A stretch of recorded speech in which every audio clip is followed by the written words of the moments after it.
그 다음 주 꼭 나오십시오. 다음 주에 이제 그 야매 또 국세지방세 또 야매가 있고 몇 개 있거든요. 또 유종민을 거둘 테니까 17번 가볼게요.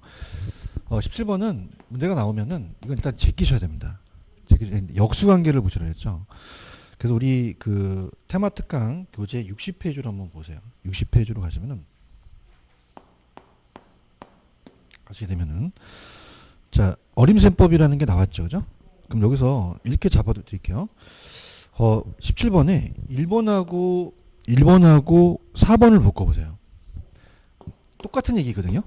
그러니까 순소득 승수가 8이면 자본회수 기간이 8년 걸린다는 건 독일어예요. 그렇죠? 똑같은 거니까. 그럼 승소득 승수가 8이라는 거와 자본회수 기간이 8년 걸린다는 건 그냥입니까? 이게 똑같은 얘기입니까? 그러면 이 지문은 맞는 지문이 됩니다. 건들지 마셔야 돼요.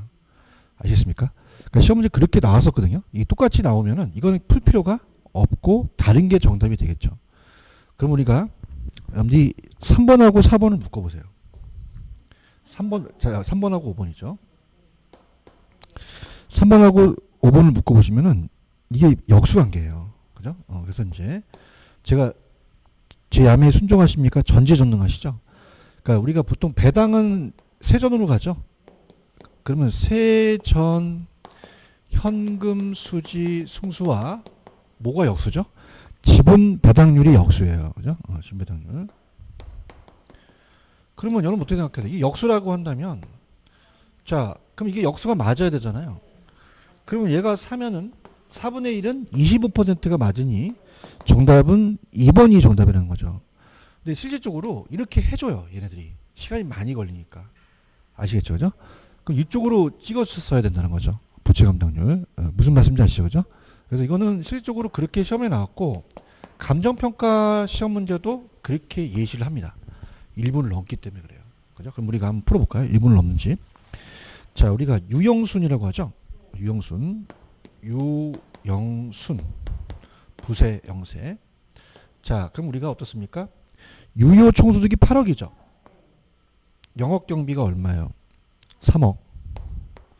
그럼 순소득이 5억이 되겠죠. 그 다음에 부채 서비스액이 2억이죠. 2억이면 세전현금 수지가 얼마가 되겠어요? 3억이 되겠죠. 그런가요? 자, 우리가 이제 얘는 총투자가 올라가잖아요. 그 다음에 얘가 내려가죠. 그죠? 그럼 총투자 금액이 40억이고요. 순소득이 5억이니까 8이 맞죠. 그럼 얘는 두 개 맞는 거예요. 근데 풀 필요는 없었죠. 똑같으니까. 그렇죠? 그 다음에 이제 세전현금 수지 승수는 우리가 지분 투자 올라가죠. 전투제라고 이제 암기하시는데 지분 투자가 올라가고 세전으로 나눕니다. 그럼 세전현금 수지가 3억이었죠. 그 다음에 총이 40억인데 저당이 28억이면 얘가 12억이 되죠. 그럼 4배잖아요. 그럼 얘가 25%가 된다는 거 맞죠? 그럼 어디가 틀렸을 거라고 생각하세요? 부채 감당률. 순투부죠. 그러면 순영업소득을 무슨 서비스액으로? 부채 서비스액. 그럼 순소득이 5억이죠. 부채 서비스액이 얼마예요? 2억. 그러면 2.5가 되겠죠. 3이 아니죠. 몇 번이 정답입니까? 2번. 꼭 체크하세요. 그 다음에 영업소득세 아시죠? 순대감이 넘겨볼게요. 어디 있냐? 넘기시면은 제 테마 특강 요약 우리가 57페이지로 가시면 57페이지 영업소득세 계산이라는 게 있나요? 순대이감이죠. 그죠? 순대이감. 순대가미로 암기하세요. 순대가미. 감가와 이자를 빼서 가세대상 소득이 나오면 세율을 곱한다. 근데 유형순으로 가셔야 되잖아요. 유형순. 자, 그러면은 우리가 유형순으로 이제 순서를 가져서 순소득을 구해야겠죠. 유형순입니다. 유형순. 자, 그러면 유효 총소득이 5천만 원. 영업 경비가 3천만 원. 자, 그럼 얘가 얼마가 되죠? 2천만 원이 되겠죠. 대체 충당금을 더해야 되죠. 대체 충당금이 얼마입니까? 500. 500만 원. 그럼 2,500이 되겠죠?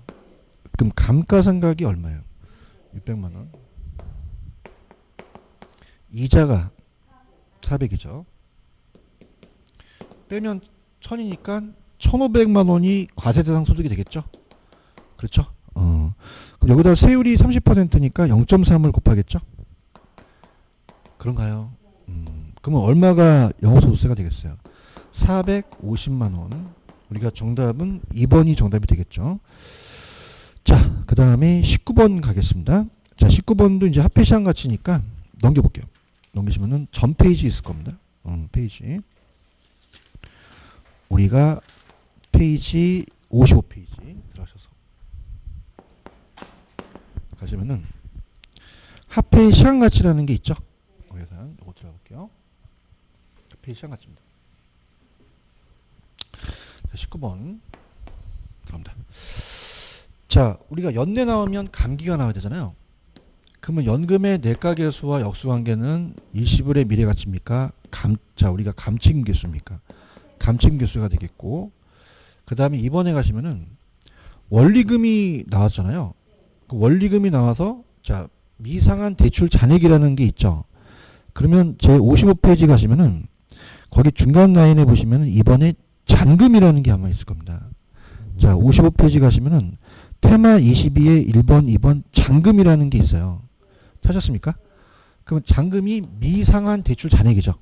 미상한 대출 잔액. 미상한 대출의 잔금이에요. 미상한 대출의 잔액을 본다. 잔금을 봅니다. 그러면 원리금에다가 연금의 현가계수를 이용하잖아요. 원리금이 연금이거든요. 땡겨서 갚아버려요.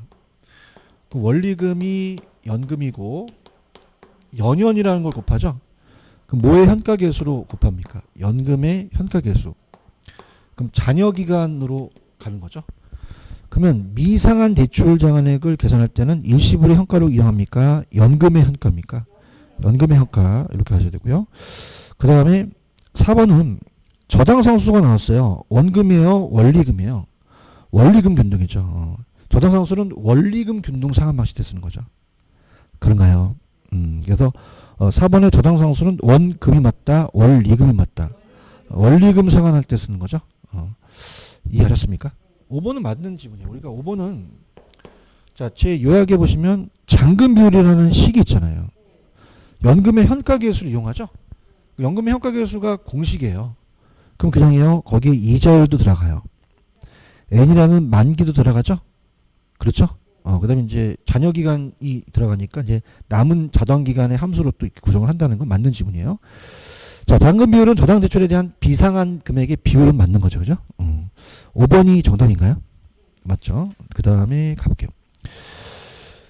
자, 31번은 아까 20번 갑니다. 따라보세요. 부채 감당률.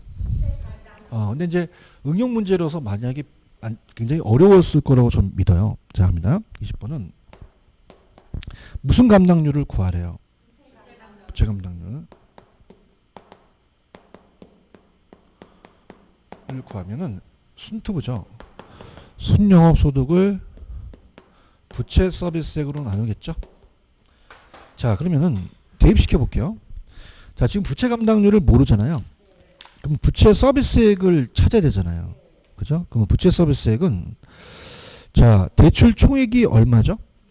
2억이죠. 자, 2억입니다.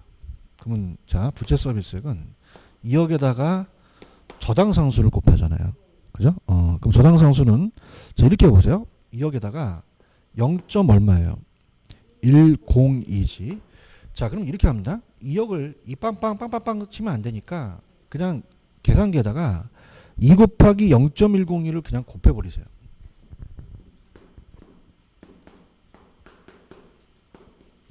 (0.2046억이) 나오거든요. 그런가요?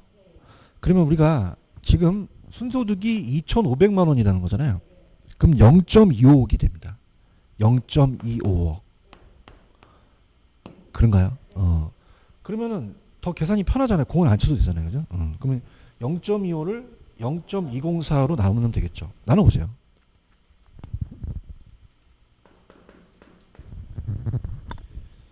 약 1.22 나오죠? 그 정답은 2번이 정답이라는 거죠. 무슨 말씀인지 아시죠? 그죠? 왜냐하면 지금 여러분들 2억을 치려면 이 빵빵 빵빵빵 빵빵빵 해잖아요. 그러니까 귀찮으니까 그냥 2를 살리세요. 살리고 0.101을 곱하니까 0.204가 나오죠. 0.204라는 거는 2,040만 원을 얘기를 하는 거거든요. 그럼 2,500만 원도 소수점으로 고치는 게 좋잖아요. 그럼 0.25로 고치면 어떨까라는 생각을 하는 거죠.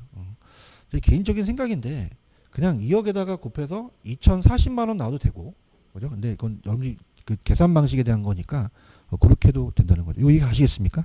소수점으로 나와서 정답은 2번이 정답이 되겠죠. 이렇게 보시면 되고, 자, 그 다음에 21번으로 이제 들어가보도록 할게요.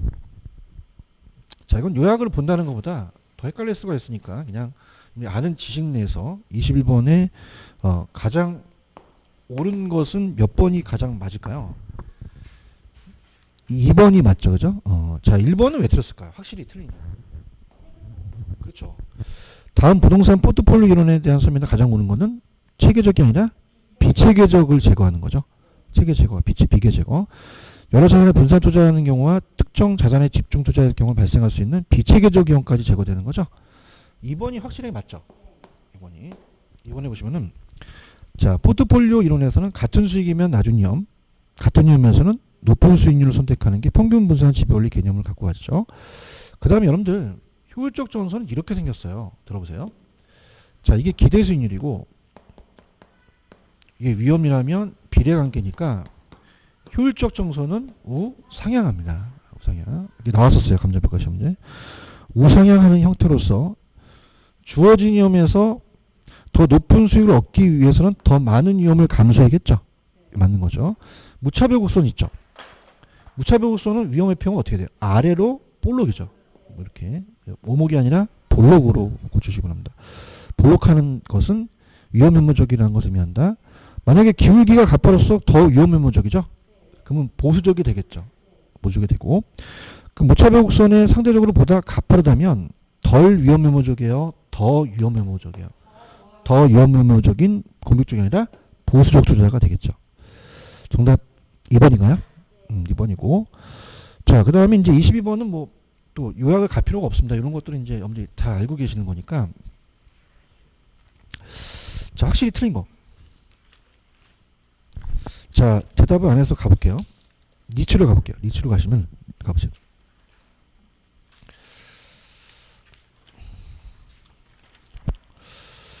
자, 페이지로는 우리가 니츠 페이지가 교재로는 66페이지 있죠? 66페이지 가시면은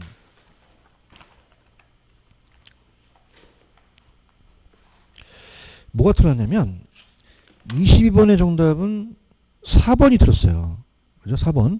거기 보시면은 1인 소유 한도의 50%라는 단어가 있나요? 그게 주식 소유 한도예요. 동감하십니까? 그래서 이게 옛날에는 주주일인가 그 특별관계자 발행 주식의 총수의 자기 관리는 30이었고 위탁 관리가 40이었거든요. 근데 다 50으로 바뀌었어요. 유력하다는 얘기죠. 그죠? 고쳐주세요. 고쳐주고 다른 것들도 우리가 참고적으로 이제 보실 게 들어갑니다. 자, 22번에 1번. 자, 다음 주에 또 낼 거지만 자기 관리는 설립 등기로부터 며칠 이내, 아니 10일 이내가 설립 보고서 작성이고 3개월 후가 현황 보고서요. 그죠? 그래서 작성해 국장한테 제출하고요. 자, 현물 출자는 설립 때는 안 되죠. 영업인가나 등록을 한 후 최저자본금 준비기간이 끝나면 가능해요. 근데 그것이 부동산만은 아니에요. 다음에 부지가 임신했다. 그럼 부동산이 더 많아진 거죠? 그죠? 지상권, 임차권, 신탁의 수익권. 그래서 부동산 사용하는 권리, 신탁 종류의 신탁 수익권뿐만 아니라 소유권의 부동산 소유권 이전 등기 청권 들어가고 대토보상권도 들어가요. 그죠? 자, 우리가 주식 공모는 영업인가 전까지 발행하는 주식에 일반의 청약을 제공할 수 없습니다. 영업인가의 2년이죠. 그래서 자, 다음에 2년. 네가 공모했지. 그러면 영업인가 후 몇 년 이내에 주식을 공모해야 돼요? 2년 이내에 주식을 공모해야겠죠. 그런가요? 그래서 우리가 2년 이내라는 게 중요합니다. 그래서 총수의 몇 분의 30 이상을 일반에 청약을 제공한다. 자, 5번은 제 프린트해지만 설립자금이 533이죠. 그럼 자기관리 부동산 투자 예산은 얼마? 5억. 위탁관리와 기업구정은 3억이 되겠죠. 그렇죠? 그 다음에 정답 몇 번? 4번. 자, 간 김에 프로젝트 파이낸싱으로 한번 가볼게요. 자, 간 김에 가면은 아까 그대로 거기 위로 올라가 보세요. 페이지로 가시면은 아까 66페이지 가시면 메뉴에 프로젝트 파이낸싱이라는 게 있나요? 들어갑니다. 자, 프로젝트 파이낸싱은 물적 담보나 신용도예요, 사업성이에요. 자, 소급입니까? 비소급입니까? 제한소급죠. 부의금융이라는 게 오래 뜰 거예요. 그래서 다음 주에 제가 갖고 올 거거든요. 부의금융은 사업주의 장점입니다.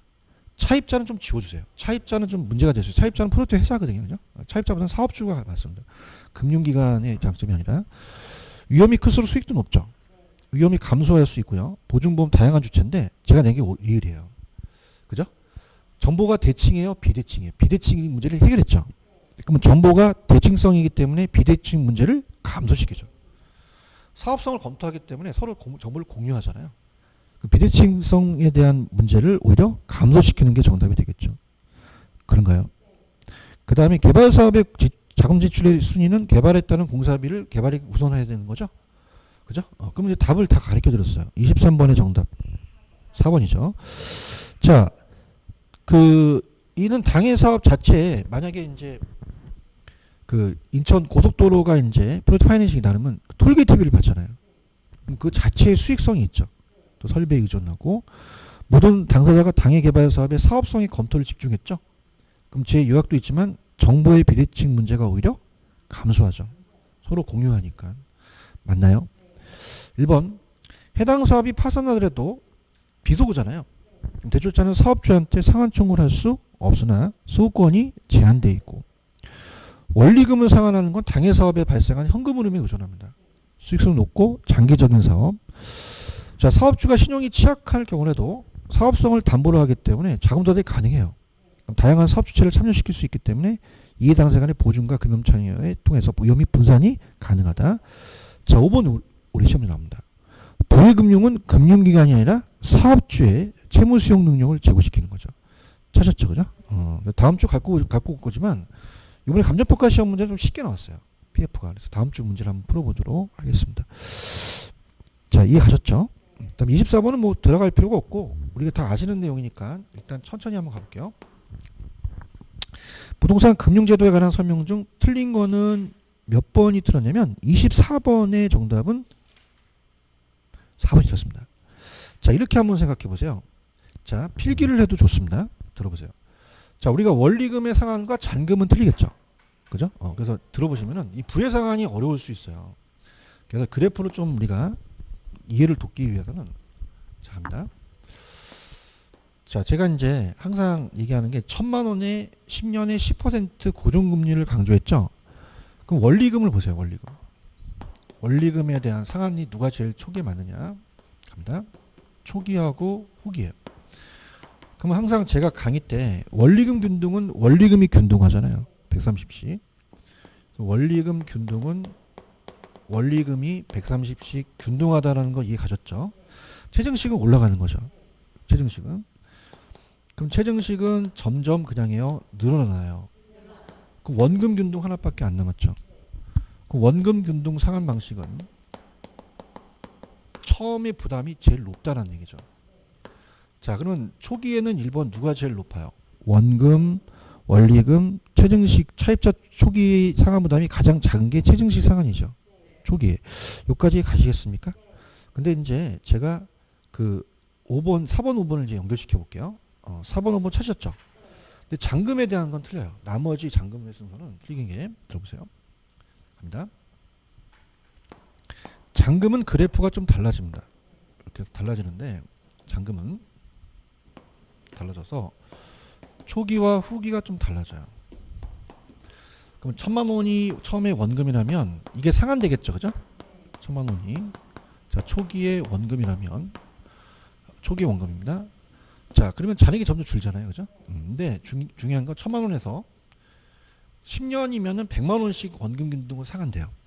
그래서 원금이 균등하게 떨어질 수밖에 없습니다. 그런데 원리금 균등은요. 그냥입니까? 처음엔 원금을 조금밖에 안 냅니까? 잔액이 조금밖에 안 들어들어요.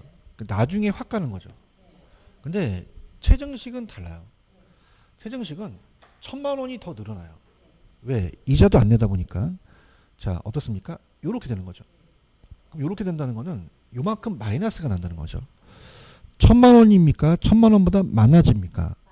그게 부의 상환이에요. 그죠? 그래서 1,040만 원이 되다 보니까 여기 초기서부터 부의 상환이 발생합니다. 몇 번 정답? 4번이 정답이죠. 찾았습니까?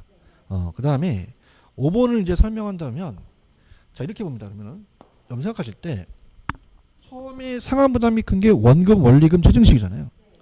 그 남아있는 잔금은 누가 제일 많을까요? 최증식이 제일 많고, 그 다음에 원리금 균등, 그 다음에 원금 균등이죠. 그러면 최증식이 많다는 건 납부할 누적에 대한 이자가 크겠죠. 그럼 누적 이자는 그 잔금의 순서예요.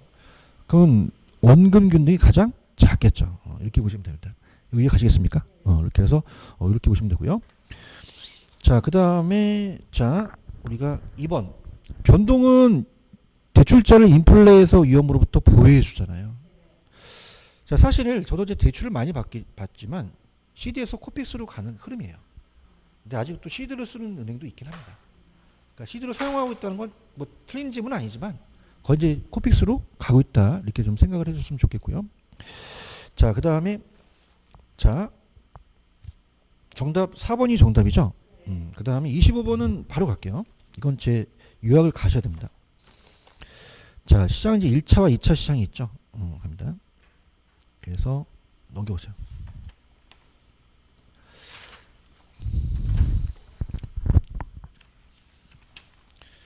가시면 자 페이지 65페이지입니다. 연습 게임 좀 하고 올게요. 밑에 65페이지 하단 저당의 유동화 찾았죠? 자 65페이지 밑에 저당 유동화 찾으셨습니까? 자, 저랑 같이 갑니다. 들어갑니다. 자 수요자가 차입자예요. 그럼 수요자가 차입자였으면 몇 차죠? 1차. 2번에 2차는 투자가 있죠. 그럼 1번은 왜 들었다고 생각하십니까? 저당 대부를 원하는 수요자가 있잖아요. 그럼 이거는 1차 시장입니다. 동감하십니까? 그 다음에 2번은 오른쪽에 나와 있듯이 저당이 이동하는 주시장 같은 다른 자본시장이 침체 시 자금의 흐름이 왜곡된 걸 방지할 수 있죠. 그런가요? 오른쪽에 보시면은 디귿번에 자 메뉴에 65페이지 메뉴에 디귿번에 자본시장이 오히려 침체 시 자금의 흐름을 방지하죠. 왜곡 방지를. 그대로 들어가 있나요? 그 다음에 4번을 보세요. 제 프린트. 자, 유동화를 활성화하려면 몇 차 금리가 높아야 돼요? 2차가 낮아야 되죠. 그럼 여기서 3번은 일반적으로 2차 도당시장에 발행되는 유가증권이 2차 금리예요. 그럼 2차가 주택대출금리 1차보다 더 낮은 금리를 가져야 된다는 거고요. 그 다음에 제 테마 요약에 니은에 보시면 많은 재원입니까? 한정된 재원입니까? 한정된 보다 많은 차입자한테 공급하죠. 유동화 된다는 거는 자기가 많은 재원이 있으면 유동화를 안 해요. 그래서 많은이 아니라 한정된 재원으로 많은 자금의 수요자한테 자금을 제공할 수 있고요. 자, 1차 대출자들은 자금의 여유가 있을 경우는 저당을 자신 포트폴리오 일부로 할 수도 있다라고 하셔야 되죠. 정답 확실히 2번이 정답이죠. 그죠? 그 다음에 26번은 제 개인적인 생각인데 얘가 나올 가능성이 있을 것 같은 게 매월이 나와요. 매월. 매년이 아니라 매월 상환 방식입니다. 찾았죠? 그죠? 그래서 일단 2,400만 원을 빌렸고 연이자가 5%잖아요. 그럼 12개월로 나누셔야 돼요. 10년이니까. 이해하셨죠? 그죠? 근데 여기서 이제 제가 어디까지 이제 여러분들이 찍을 수 있는 그런 것들 좀 보여드려 볼게요. 자, 근데 이제 계산을 이해를 하시면서 보셔야 돼요. 지금 26번은 원금 균등 분할 상환 방식입니다. 그러면 자, 생각해 보세요. 원금 균등 분할 상환 방식은요. 그냥입니까? 원금이 균등합니까? 원금이 균등해요. 이자가 줄죠. 첫 해 이자가 제일 많아요. 많고 상환이 안 됐으니까요. 그래서 원리금을 지금 구하는 건데 원리금이 제일 많죠. 그 다음에 점점 이자가 줍니다. 그러면 팁을 드리면 5번을 찍으면 안 돼요. 5번은 왜냐면 원리금이 균등하잖아요. 이건 원리금 균등이기 때문에 답이 안 됩니다. 그럼 5번은 무조건 날리셔야 돼요. 동감하십니까? 그 다음에 금액이 두 번째 가서 금액이 줄어들어야 돼요. 그럼 두 번째 가서 금액이 크게 된 2번은 절대 답이 되지 않겠죠. 이해하셨습니까? 그럼 자 여기서 문제를 중간에 풀면 답을 알 수 있습니다. 볼게요. 자, 지금 1기와 2기입니다. 1기와 2기인데 자 보시게 되면은 원금이자 원리금이죠. 원금 이자 원리금입니다. 들어가겠습니다. 매월이잖아요. 매월이면 지금 2,400만 원이 전체 금액이 되죠. 자 이거를 몇 개월로 나눴어요? 12. 근데 우리가 10년이니까 12개월이면은 120개월로 나누셔야 돼요. 그럼 20만 원이 뜹니다. 그럼 얘도 20만 원입니다. 그죠? 원금이. 그러면은 잘 생각해 보세요. 여러분들 원리금은 이자를 합쳐야 되잖아요. 그럼 20만 원보다 높게 나옵니다. 20만 원이 절대 안 됩니다. 그럼 30만 원의 정답이 있습니다. 맞나요? 근데 중요한 거는 얘도 20만 원을 넘어버려요. 그죠? 그러니까 정답은 4번이 정답이라는 거죠. 이렇게 한번 생각을 해보라는 거예요. 아시겠어요? 그러니까 우리가 시험 문제는 계산 문제는 얘네들이 중간에도 맞힐 수 있는 정도를 해줍니다. 무슨 뜻인지 아시겠죠? 그죠? 끝까지 안 해보면 난 진짜 검사하고 싶어요 그러지 말고 그냥 4번 찍고 가시면 되는 거예요. 아시겠습니까? 한번 해볼까요? 자 이자라는 건요 2,400만 원에다가 5%죠. 5%는 10%의 반이에요. 그럼 10%는 240이니까 120이죠. 10을 나누면 10만 원이 됩니다. 10만 원. 그럼 30만 원이 되죠. 자, 왜 제가 이거를 4번을 찍고 가냐면 여기 이자가 계산이 복잡해요. 원금을 빼야 되니까요. 그래서 4번을 찍으라는 얘기입니다. 자, 볼게요. 들어보면은 2,400에서 20을 까요.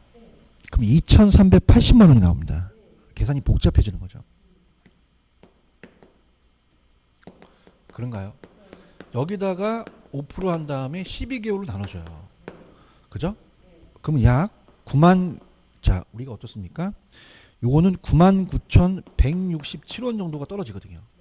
약. 그죠? 그러면 29만 9,167원이니까 4번이 정답이 되는 거죠. 이해하셨습니까? 그러니까 이렇게 가는 거죠. 이렇게 하자. 원금 균등이다. 5번은 아닐 것이다.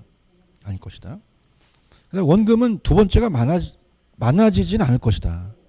근데 2번은 두 번째가 금액이 많아질 수는 없죠. 그럼 2번은 아닐 것이다. 딱 봤더니 원금이 20만 원 나왔다. 그죠? 그럼 30만 원이다. 그럼 정답은 4번밖에 안 된다는 거죠. 아시겠죠? 그죠? 이런 것도 한번 생각해 보실 문제죠. 그런가요? 물고. 자, 그 다음에 가볼게요. 예, 계산했는데 이제 허무하죠. 그렇죠? 이렇게 보니까 아씨, 제가 이것만 알았으면 찍었을 텐데, 그죠? 자, 할게요. 근데 이게 예상되는 게 매월이 나올 때가 됐어요. 매월이 한 번밖에 안 나왔거든요. 그러니까 매월이 나오면 12개월로 나눠줍니다. 언젠가 뜹니다. 근데 제가 이상하게 제가 뜬다면 떠요. 희한해. 그래서 원리금 상환도 제가 3회차 나옵니다 그때 떴거든요.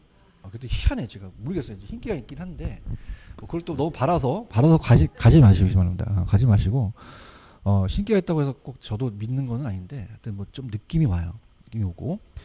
그다음 27번은 자 우리 요약도 있긴 하지만 자 일단 조금만 더 볼게요. 65페이지로 가시면은 65페이지에 리을번에 금융기관이라고 있죠. 자 우리가 65페이지 가시면 거기 위에 기억 니은 리을에 금융기관 있나요?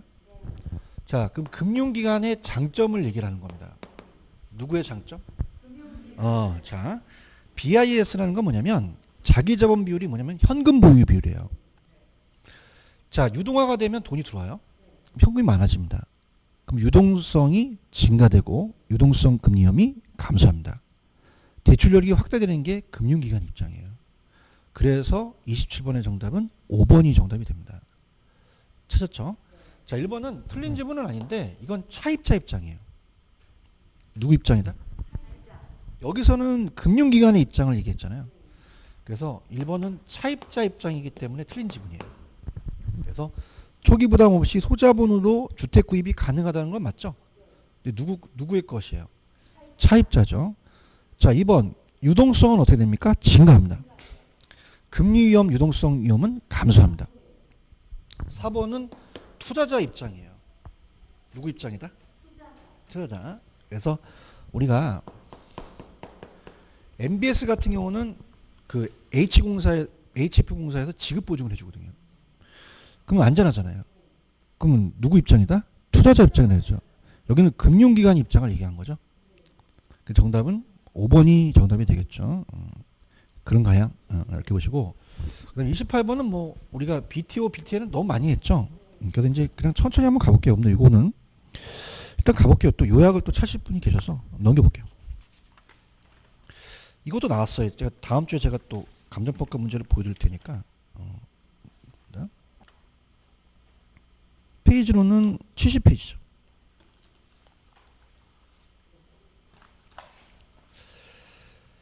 세셨죠? 그래서 빌드는 건설한다. 그 다음에 오퍼레이트는 운영하고 리스는 뭐예요? 이전이죠. 그다음 비오는 이제 소유하고 운영하고 이렇게 보시면 됩니다. 그래서 이건 풀어드리면서 가도록 할게요. 자, 갑니다. 자, 28번의 정답은 몇 번? 1번이 정답입니다. 1번. 잡니다. 자, 우리 부동산 개발 방식을 같이 이렇게 묶어서 낼 수 있어요. 그래서 사업 시행자가 SO 시설에 건설이 있죠. 빌드입니다. 건설하여. 자, 일정 기간 동안의 시설 주문관청에 리스 있죠. 리스가 L이 되겠죠. 그 다음에 리스 기간 종료 시설 소유권 주문관청에 양도하죠. 특히 주문관청에 양도하는 것이 자기 소유권이 아니죠. 그죠? 주의하셔야 됩니다. 항상 국가에 기속하는 거예요. 양도. 그래서 T. 그죠? 양도가 됩니다. 그럼 BLT가 맞잖아요. 근데 2번은 이제 틀렸는데, 자, 골라드려 볼게요. 사업 시행자의 SO 시설을 건설이 있죠. 빌드. 건설 소유에서 시설을 운영했죠. 오퍼레이트. 운영 있고. 자, 그 다음에 계약기간 종료 시설 소유권 주문관청 양도 있죠. 트랜스퍼죠. 그러면 BOT가 되겠죠. 자, 우리 요약으로 한번 가볼게요. 70페이지로 가시면 사업 위탁형이라는 단어가 있죠. 자, 제가 탁이 들어가면 그됩니까? 수수 붙습니까? 지분 공유하지 않죠. 그래서 3번은 사업 수탁이라고 해도 돼요. 사업 전반이 토지 소유자한테 명의로 가요. 근데 개발 지분과 토지 소유자의 개발업자에 공유한다는 건 이건 등가 교환이죠. 그럼 수수료를 취한다고 하셔야 되죠. 그 다음에 자, 토지 신탁은요, 중요한 게 소유권이 어떻게 넘어가죠? 사실상이 아니에요.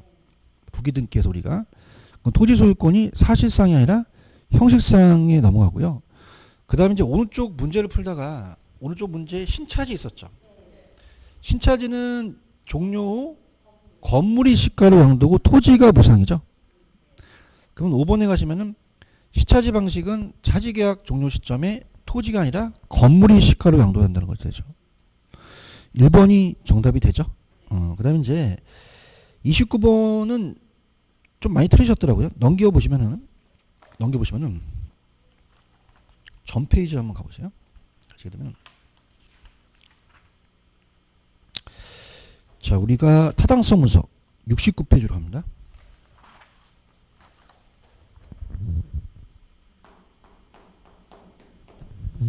자, 따라보세요. 지시성 타투. 근데 이제 중요한 거는 좌측에 69페이지 하단에 보시면은 거기에 시장 연구와 시장성 연구가 있죠. 흡수율은 시장성에 들어갑니다. 흡수율은 어디에 들어간다고요? 시장성에 들어가요. 왜냐하면 시장성은 매매 임대잖아요. 그래서 이거는 흡수율은 얼마만큼 매매되는지 임대될 수 있는 능력이니까 시장성에 들어가죠. 그럼 이렇게 야매를 가르쳐 드릴게요. 흡수율은 몇 글자? 그럼 시장에 들어가요? 시장성에 들어가요? 그렇게 맞춰보세요. 정답 1번이 정답이죠. 이렇게 정답이고, 그 다음에 들어갈게요.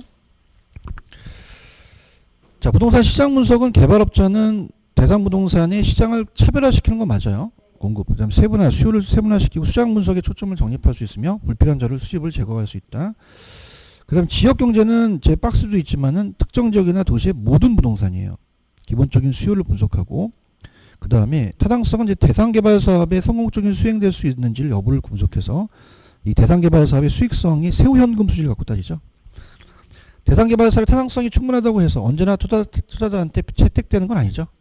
투자자 입장에서 대상 개발 사업은 투자 가능한 대안 중에 하나일 뿐이죠. 그죠? 보시고요. 그다음에 30번은 자 29번은 1번이에요. 30번은 넘겨보세요. 우리가 페이지 가시면 72페이지 가십니다.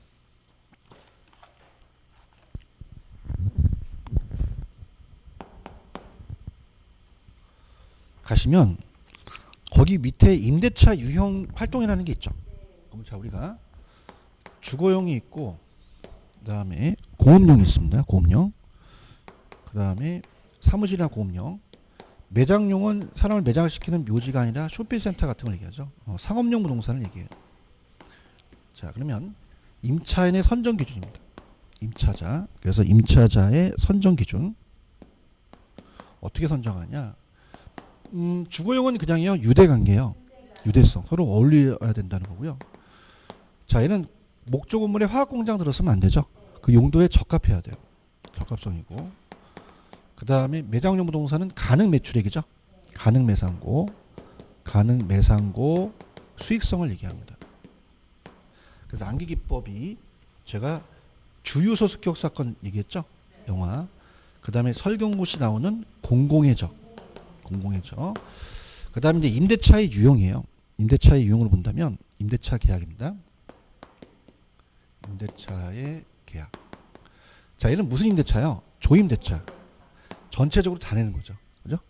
근데 얘는 순임대차를 내서 순수한 임대료만 내고 나머지를 협상하죠. 그다음에 얘는 이제 작년에 계산 문제가 나온 게 비율 임대차가 나오죠. 야매로 가면은 자, 얘는 지읒 들어갔으니까 주거용은 무슨 임대차죠? 조. 자, 이건 공순이죠. 이렇게. 그러면 1번이 틀렸죠. 그죠? 1번. 주거용은 유대성이고 매장용은 수익성입니다. 사무실과 공장이 적합성이 되겠죠.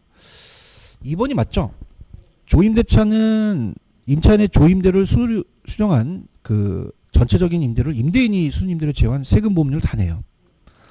순임대차는 임차인은 순수한 임대료만 임대인에게 지불하고 나면 나머지 경비를 임차한테 직접 부담해서 협상을 하죠. 비율임대차는 일정 비율이 중요하죠. 그래서 임차인의 수입이 일정 수준 초과하는 경우 초과한 부분의 일정 비율만큼만 추가로 지불하게 되겠고요. 주거용은 지읒 들어가니까 조, 매장용은 비율, 공순이죠. 사무실 또는 공장은 순임대차가 되겠죠. 이해하셨죠? 그죠? 이렇게 잡으시고 그 다음 이제 마케팅입니다. 여러분들 넘겨보세요. 페이지 73페이지로 가시면 되고요. 마케팅에서 자 31번은 영어가 안 나왔지만은 답이 하나 딱 있죠. 그래서 여러분들이 31번의 정답은 몇 번으로 생각하십니까? 4번이 정답이 되겠죠. 그러니까 숨겼었어요. 아이다가 숨겨졌죠. 소비자가 있고요. 구매 의사 결정 과정이 있죠. 자, 그래서 구매 의사 결정 과정이 뭐라고죠? 아이다요. 자, 아이고죠, 아이고. 그 무슨 점유? 고객 점유죠, 고객 점유. 그래서 소비자의 구매 의사 결정 과정이 각 단계 소비자와의 심리적 접점을 마련하고 소비자 나오고 구매 의사 결정 아이다 나오면 고객 점유가 되죠. 자, 1번은 저번 시간에 풀어봤지만 부동산 마케팅의 정의예요. 부동산 자체 마케팅과 부동산 업, 즉 부동산 서비스에 대한 마케팅이라는 의미도 지니고요. 자, 부동산 마케팅 환경은 거시와 미시인데 거시는 환경이 들어가죠. 자연, 경제, 기술적, 정치, 행정, 사회, 문화적 환경. 자, 공급자는 표적 시장을 선정하거나 따라서 틈새 시장을 점유. 틈새 시장을 점유시키면 그게 시장 점유가 마케팅이 돼요. 틈새 시장 점유라는 게 들어갔잖아요. 그죠? 그 다음에 우리가 5번에 재판 가유가 있었죠. 그 중에서 중개업소 부르는 거는 유통용로가 되겠죠. 다른 거는 맞죠? 그래서 4번이 정답이다. 이렇게 보시면 되고요. 자, 32번이 조금 어려웠죠? 자, 이게 이제 우리가 아직 시험에 나오지 않은 건데 32번은 5번이 틀렸어요. 그죠? 난이도가 좀 있습니다. 제가 볼게요. 32번은 몇 번이 틀렸다고요? 자, 들어보세요. 컨버스는 레일리 이론의 분기점을 설명하지 못하고 보고 두 도시의 분기점의 상거래 흡입력이 서로 같다라고 보셔야 됩니다. 서로 다르다, 같다. 같다. 자, 요걸 이제 못 잡았어요. 같다. 자, 이게 무슨 말이냐? 그래서 구체적으로 분기점을 찾는 모형을 제시해서 공식을 만들었는데, 자, 우리가 컨버스 나온다 그랬죠, 올해? 그럼 A가 매장이 1000이고요. 자, B가 이제 크기가 9000이에요. 그럼 어디에 가깝다고 생각하십니까? 자, 그래서 우리가 원래는 똑같으면 중앙에 와요. 그죠? 그러니까 이런 겁니다. 이 분기점은 상권의 경계점이에요. 분기점은 상권의 경계 지점을 얘기하는데, 여러분들 당연히 만약에 A와 B가 크기가 같아요. 그럼 어디로 오겠어요? 중앙에 오죠, 중앙에. 그죠? 그럼 무슨 말이냐? 끌어당기는 유인력이 똑같다는 얘기예요. 그런가요? 근데 희한하게 얘가 봤을 때, 자, 1대1로 여기가 100명이면 50명, 50명 가는 게 일로 쏠려져 있다는 거죠. 그럼 여기서에 대한 구매력이 그냥입니까? 유인력이 같습니까? 같은 지점을 얘기를 해요. 자, 따라서 1대1. 그걸 얘기를 하거든요. 아마 그게 안 보였을 거예요. 왜냐하면 이게 기출이 아직 안 됐기 때문에 그렇습니다. 그럼 서로 다르다, 같다. 같다는 거죠. 그러니까 유인력이 똑같은 지점이 분기점이라는 거죠. 이해하셨습니까? 그래서 이렇게 봅니다. 우리가 예전에 테마 특강을 하지 않은 것들을 좀 더 보시면 어떨까라는 생각이 냈어요. 그죠? 그럼 좀 이해하세요? 그 흡입력이 서로 틀리다, 같다? 같죠. 그러니까 끌어당기는 힘이 같은 거예요. 분기점이. 아시겠죠? 그죠? 근데 그거를 이제 자꾸 강의 시간에 했는데 시험 문제 기출이 안 됐으니까 여러분 이점이 계속적으로 눈에 안 들어온 게 된 거죠. 그죠? 따라서 1대1. 그러니까 흡입력이 똑같은 지점이 경계점이에요. 이해하시겠습니까? 자, 1번. 입지 조건과 토지용의 집약도가 같은 경우라도 입지면은 다 틀리죠. 모든 사람의 공통으로 생기지 않는다는 건 우리가 많이 했었고요. 서로 경쟁 관계에 있는 점포 간에 상호 간에 서로 균등배 배분하는데, 배우지가 족고라는 단어가 있죠. 족고에 또 하나 붙여보세요. 그러니까 우리가 배우지가 나올 수 있고 또 시장이 나올 수 있거든요. 시장이 족고라는 것은 도심에 점포가 하나밖에 없다는 거예요. 집심에 피자 가게가. 그런가요? 그럼 분산입니까? 이건 집심입니까? 집심이에요. 그러면은 멀리 있어도 가요. 그럼 교통비 탄력성이 오히려 작습니다. 작다는 거는 교통비가 많이 들어가도 못 줄여요. 그런가요? 그러면 우리가 수요의 교통비의 탄력성이 큰 경우에요, 작은 경우에요. 작은 경우 집심 입지 않는 거죠. 그런가요? 아마 옛날에 한번 한 적이 있었어요, 그죠? 그래서 족고에 지읒 들어가죠. 큰 애 지읒 들어가요, 작은 애 지읒 들어가요. 분산에 지읒 들어가요, 집심에 지읒 들어가요. 그렇게 잡으라는 거죠, 그죠? 근데 이제 아직까지는 시험 문제 안 나왔습니다, 그죠? 근데 이제 안 나왔는데 이게 안 나왔다고 안심할 필요는 없어요. 그래서 근데 혹시라도 이 공업입전원에 레시라는 학자 아시죠? 레시. 수요를 강조한 학자. 그 학자도 안 나왔다가 작년에 나왔거든요. 그러니까 이것도 그냥 우리가 무조건 안 하면 안 되고 한번 보셔야 되는 내용이죠. 아시겠죠? 자, 갑니다. 제 요약으로 한번 가볼게요. 가시면은 입지 파트로 가십니다. 자, 크리스탈러와 허프를 한번 보죠.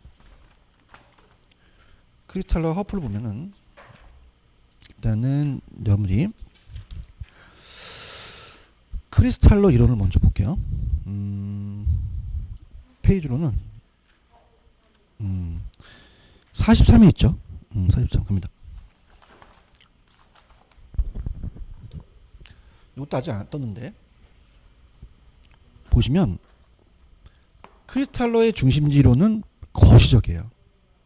미시적이다, 거시적이다. 그러니까 소비자의 분포, 그러니까 소비자가 분포하는 소비자 계층 간에 끌어당기는 걸로 봤어요. 중심지 계층 간에. 그래서 어떻습니까? 그 중심지 형성 과정이죠. 그래서 미시적이다, 거시적이다. 넓게 본 거죠. 근데 밑에 허프를 보시면은 허프는 조금 미시적으로 들어가요. 소비자 행동이나 개성. 그래서 허프는 어떻습니까? 소비자의 분포예요, 소비자의 개성이에요. 개성이나 자 거기 보시면 행동이라는 게 있죠. 행동 태도. 그 미시적으로 본다는 거니까 우리가 얘는 나무 전체 숲을 보면 그 안에 나무를 본다는 거죠. 그래서 좀 더 소비자 안쪽으로 들어가게 된 거죠. 그죠? 자 그럼 다시 갈게요. 크리스탈러는 무슨 적? 허프는 미시죠. 그래서 이건 제가 만든 얘기가 아니라 어렸을 때 직접 있었던 일인데 자 돌잔치를 어떤 놈이 해요. 그래서 을돌이가 하는데 시골에서 어떤 분이 올라와서 야한 얘기가 아닙니다. 그때 상황인데 남자애니까 딱 보고 어머 그 자식 거시기가 크네 이렇게 합니다. 그럼 크리스탈은 미시적이에요, 거시적이에요? 그 다음 이거는 수강생들이 만들어왔는데 자 따라서 미시족 히프가 좀 나왔죠, 그죠? 그래서 허프는 미시적이다. 할 수 있겠습니까? 크리스탈로는 거시, 허프는 이렇게 잡으시면 됩니다. 아시겠죠, 그죠? 그 다음에 네일리의 이론의 두 도시를 모델로 분기점을 언급하였다면 어떻게 됩니까? 항상 네일리는 그냥요 두 개 도시예요. 그래서 인구에 비례 거리 제곱에 반비례했죠. 두 개만 나왔었어요. 근데 허프는 달라요. 허프는 여러 개로 갑니다. 매장을. 그렇지만 분기점을 다루지는 않았어요. 뭘 다루지 않았다? 분기점은 네일리랑 컨버스만 다뤘죠. 아셨죠, 그죠? 그래서 이거는 동영상을 들으신 분도 여러분들이 좀 넓혀보라고 낸 문제입니다. 아시겠죠, 그죠? 그래서 하도 이제 일단은 제가 보장하는데 이것만 잡으시면 60점 넘어요. 아시겠죠, 그죠? 근데 이제 모의고사는 만약에 여기서 다 내게 되면은 막 만점 나오고 나 공부 안 해 그러잖아요, 그죠? 그래서 아까도 말씀드렸지만은 긴장을 하라고 모의고사를 낸 겁니다. 무슨 말씀인지 아시겠죠, 그죠? 그러니까 우리가 시험 문제가 작년에는 개론이 어려웠어요. 근데 올해는 민법이 어렵습니다. 그래서 매년마다 선생들이 욕을 먹어요. 작년에는 누가 먹었을까요? 개론. 올해는요. 민법. 올해는 저희가 좀 편합니다. 그죠? 어떤 강사라도 그걸 막을 수가 없어요. 우리한테 시장상이 피할 수 없는 거거든요. 그죠? 무슨 얘기인지 아시겠죠? 그죠? 그러면 진짜 어렵게 나올다라는 보장하에서 모의고사를 보라는 거죠. 이해하셨죠? 그죠? 그래서 보는데 보통 이제 모의고사 같은 경우는 제가 난이도를 조정해서 뭐 자기가 좀 한 2회 때 모의고사에서 한 5점 정도 올리시면 됩니다. 그 정도 차이가 나요. 2회 모의고사가 좀 평균이었어요. 2회 두 번째 모의고사. 그렇죠, 그죠? 그래서 이거는 어렵게 떴다. 어렵게. 그러니까 예를 들어서 만약에 어떤 지금 제가 해커스라는 데서 강의를 하면은 거기는 이제 수강생이 많잖아요. 평균을 볼 거 아니에요? 근데 이 사람이 만약에 38개 나왔는데 자 지금은 요걸 봤더니 33개밖에 안 나왔대요. 그러면 한 5개 차이가 나는 거죠. 난이도가 높다는 얘기입니다. 아시겠죠? 그러니까 너무 실망하지 마세요. 그러니까 오늘 내가 만약에 20개 맞았어. 그럼 5개 더 넣으시면 돼요. 왜냐면 난이도가 높게 나왔으니까 그런 겁니다. 아시겠죠? 그죠? 그러면 이제 왜냐면 하도 난이도 조절을 제가 밀당을 하다 보니까 좀 많이 힘이 빠져 계시죠. 다시 갑니다. 저를 믿으시면 이것만 보세요. 이것만 보시면 60점 맞아요. 아시겠죠? 그죠? 근데 이제 하도 얘네들이 어디서 튀어나올 줄 모르니 막 지금 32번까지 내게 된 거죠. 아시겠죠? 그러니까 지금 평범한 게 33번이에요. 33번도 안에 들어가 있죠. 그죠? 그래서 그렇게 해서 32번 같은 경우는 그냥 공부를 해서 된다는 것이지 그렇게 가지고 가시면 됩니다. 이해하셨죠? 그죠? 그래서 모의고사 갖고 너무 이렇게 신경 쓰지 마세요. 모의고사는 그냥입니까? 난이도가 있습니까? 있어요. 난이도가 있기 때문에 이 모의고사가 딱 시험에 적중하는 건 아니잖아요. 그러니까 우리 테스트를 하는 거니까 밀당을 해서 2회 때 저번 주에 했던 게 가장 평균적이지 않았을까라는 생각을 하는 거죠. 근데 지금 테스트를 해봐도 2회 때가 좀 점수가 많이 나왔어요. 사람들이. 그죠? 그러니까 2회 때 수준에 좀 평균적으로 가니까 시험 문제 2회 때로 생각하시면 됩니다. 아시겠죠? 그러니까 좀 쉬었다가 갈게요.